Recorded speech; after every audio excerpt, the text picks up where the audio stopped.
Hey guys, I'm up in the Nantahala National Forest today.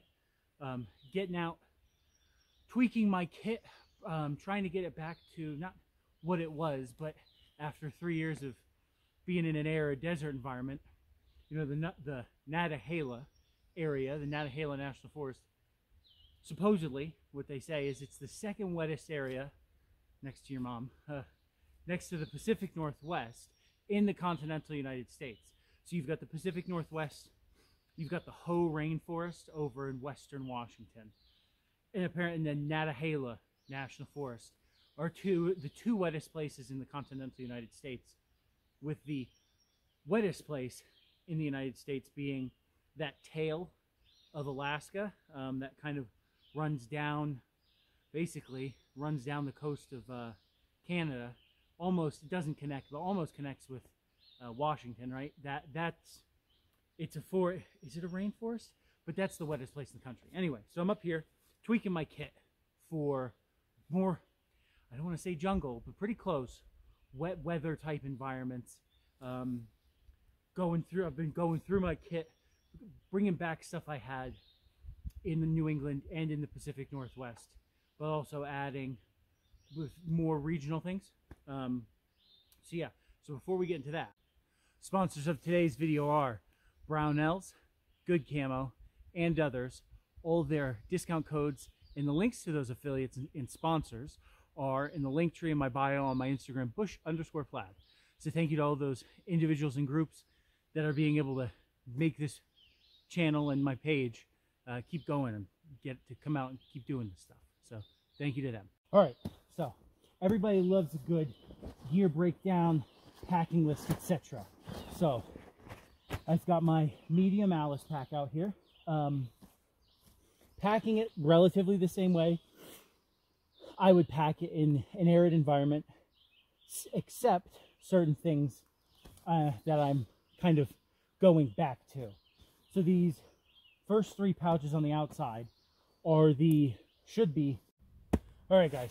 So I'm actually refilming this. This is the first time I think I've ever had to / wanted to refilm something. When I was filming earlier, I cut off about the top half of my pack. So double checking, it is in frame, right? There we go. All right, so I want to go over what I've started utilizing now for my ruck, my pack system. Now that hey guys, so this is, I don't even want to say what number this is of me trying to record this properly, because wouldn't fit in the frame, or it was cut in half or whatnot. So I am filming this hopefully for the final time. So let's go over the kit I have right now that I'm reintegrating back into, I don't want to say daily, but like the gear I carry with me now that I'm here in the second wettest place in the country next to the Pacific Northwest, right? So after 3 years of living in the Southwest and having my kit tailored to that, I'm learning and reintegrating things I had done before when I was either in New England or the Pacific Northwest back into my kit. Using my medium Alice pack. I apologize if I seem like I'm speaking really fast. They've messed up my order at Starbucks, and I ended up with 8 shots of espresso. So my mind is going really fast right now. So on the outside of my pack, you've got those 3 main pouches, or not the main pouch, 3 outer pouches, right? On the outside, I have my Katahdin Hiker Pro water purification pump. Have that right there on the outside, quick, easy access. I have my Cold Steel Bowie machete. I have that on the outside, easy to reach. I personally prefer a machete over an axe for the amount of different things you can utilize a machete for, right? On the other side, I have this smaller, I don't know, maybe it's a ½ liter, I don't know what it is. It's a small Dutch canteen, Dutch DPM cover, but I have that on the outside. just kind of readily available to be able to refill right there on the outside. Because on Alice packs, we have these webbings, these webbing straps where you can attach extra things to it. So that's why I have those two attached on the side.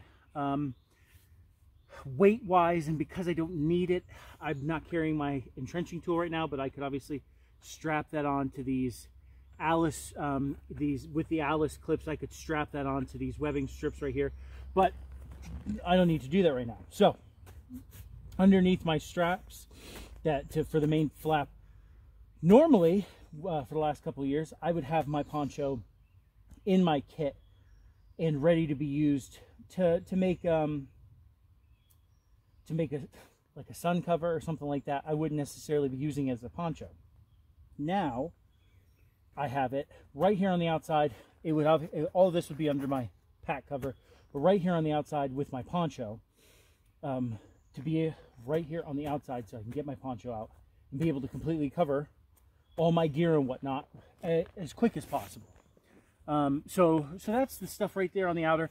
In my top flap pocket, right, there's this pocket right here, I have my rifle cleaning kit.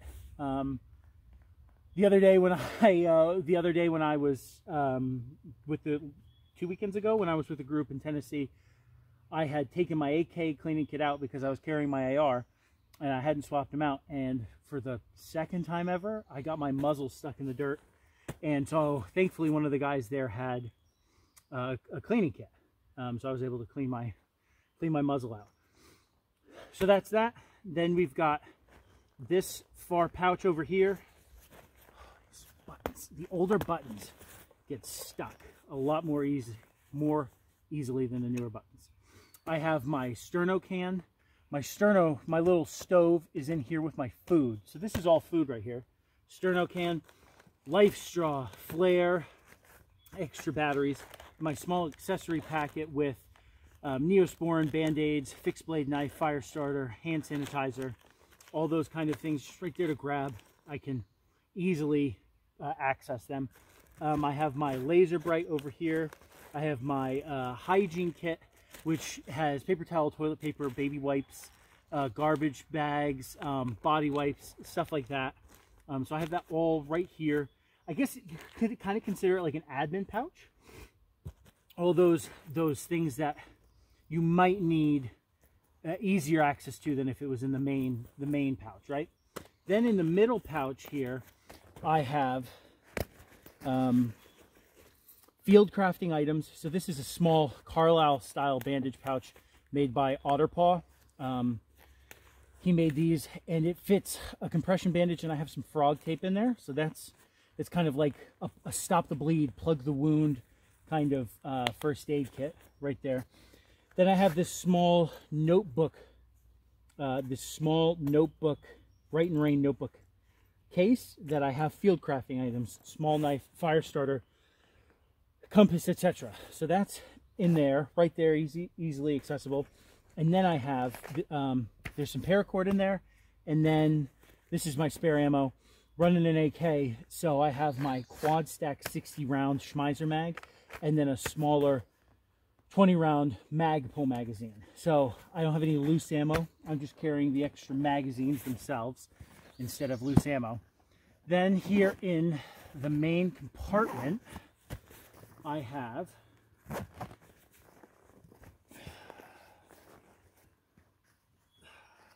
strap. Then here in the main compartment, right on top, because I'm running an AK with irons, no optic, I have my binos, mainly because it's dense. The area is dense. There's a lot of trees and underbrush. You're not going to be shooting more than 100 yards. So I have, you know, my binos as a observation tool as opposed to an optic for shooting, because if I'm observing something, I don't necessarily want to be pointing my rifle at it. So I have the binos. Then also right here on top, to go with my poncho, I have my Gore-Tex waterproof bottoms. So I have a full rain set there. I also am carrying the little Dutch jungle camo ground tarp, 3x3 or 3x4, but I have it in here so that, you know, if I'm put my poncho on, it's raining and whatnot, and I have to make a little shelter, make a bivouac or whatnot.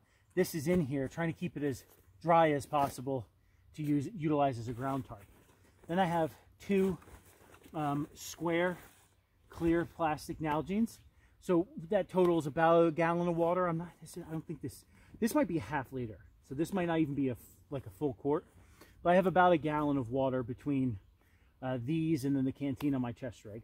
And then double plastic bag line, because I really don't like the government issue ruck liners. I'm not going to pull them out just because they're positioned in there.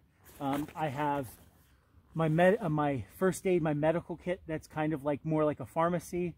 It's not necessarily just for gunshot wounds. It's kind of for everything. Burns. You maybe need sutures or something. So I have that first aid kit here, and I have it's a matching South African cabbage patch camouflage pouch on this side, and that's like my bedding stuff. So my emergency bivvy, my mosquito netting, and a couple other little field crafting things for like making a bivouac.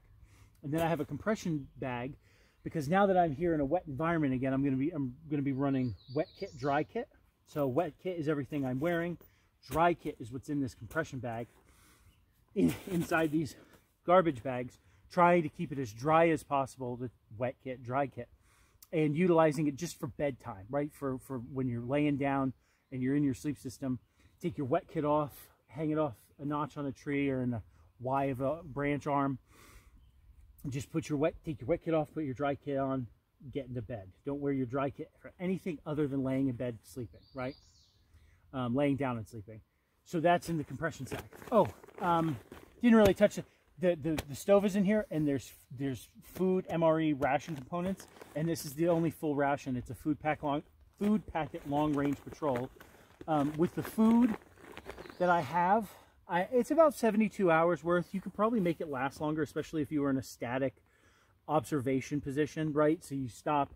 I got my poncho and my ground tarp, got all of that set up to make a rudimentary hide. And if you're not really moving that much, I mean, you could maybe make the food last if you're not going, and you're going to be in a caloric deficit. But if you're really not worried because you're not doing a lot of movement, maybe 1,000 calories a day, I could probably make it last 5+ days. So yeah, so that's just kind of finally got it done properly. That's just kind of an overview of what I've gone back to. You know, I ditched the wet kit, dry kit when I was in the Southwest, because when you were done moving, you'd want maybe some type of flip-flops or something to let your feet breathe, but your uniform, your camis, your clothing, when you're done sweating and you're static, you're just sitting there, they dry instantly because of how arid it is. Here and so I got rid of that weight. Same thing with the type of sleep systems I had coming from New England. Now I'm coming back here with how humid it is here. I don't even necessarily think I want to have like my snug pack jungle bag solely because once that thing gets wet, you're not going to dry it out until you're out of the field.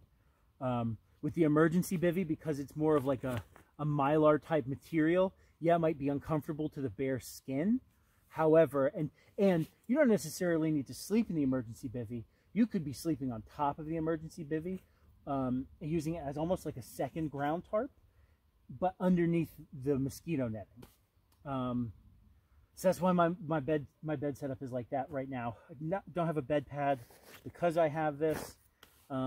It's also the ground around this entire area is really soft, rotten leaves and shit. So you don't really have to worry about laying on rocks. You might have to worry about roots and whatnot, but I prefer not carrying not even the weight. It's just they're awkward shaped sleeping pads. So, all right, so there you go. Thank you guys for watching. Glad I finally got this done. You guys have a